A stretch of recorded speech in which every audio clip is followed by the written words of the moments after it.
Busia County. All right, let me now come back to my guests in studio. And Marcus, I'd like to start with you.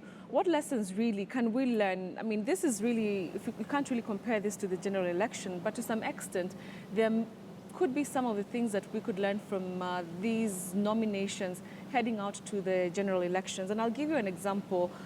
During the Kericho by-election, we had quite a number of people who said, they had they were registered voters, but they were not on the voter register when they went to the polling stations.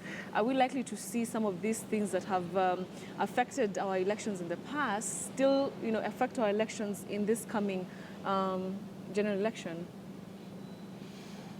Let me just single out the question of the register. Okay. Because it's a big thing. We are demanding from IEBC. We're demanding from IEBC that the register be accurate, isn't it? That the register be complete. Yeah. That the register be a true reflection of people who actually registered. The same demand should be made of political parties themselves. And like I said earlier, this question partly someone will go to court and actually nullify these elections based on the use of IEBC register. Because as I think as Patrick has said already, that only bona fide members should vote in this process. Yes.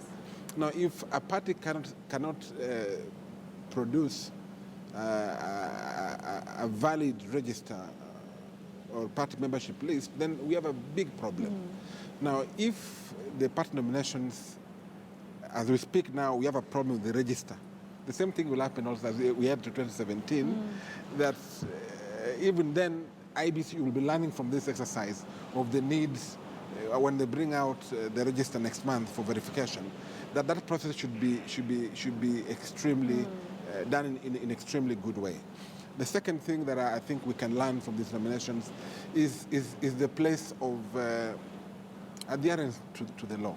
Really, that there is a code of conduct that these parties have signed.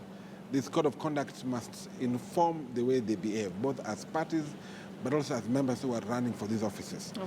That in the event that you violate this code of conduct, then you should be held accountable. Okay. And IEBC is responsible to ensure that compliance with that code of conduct is upheld. All right. Yes. Martin, as we wind up, I'd like you to comment on something that was in that press briefing that the CJ had earlier.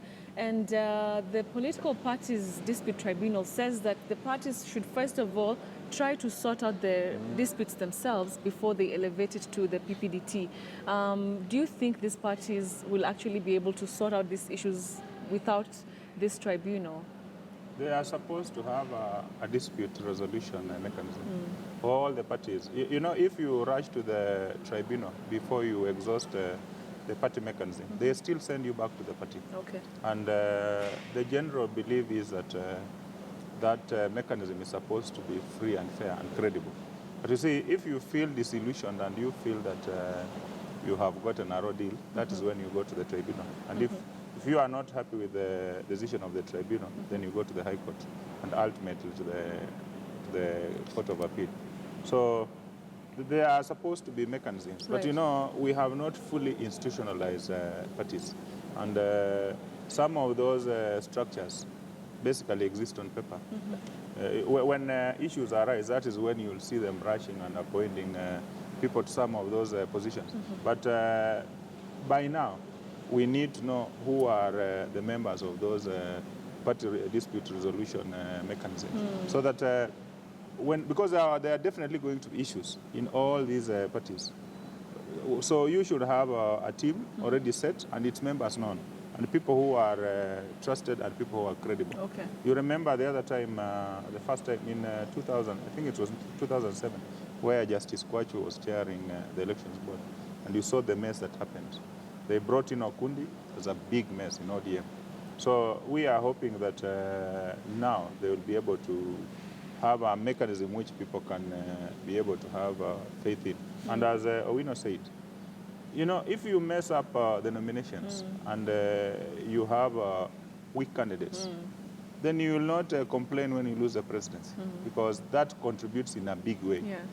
Towards the national tally.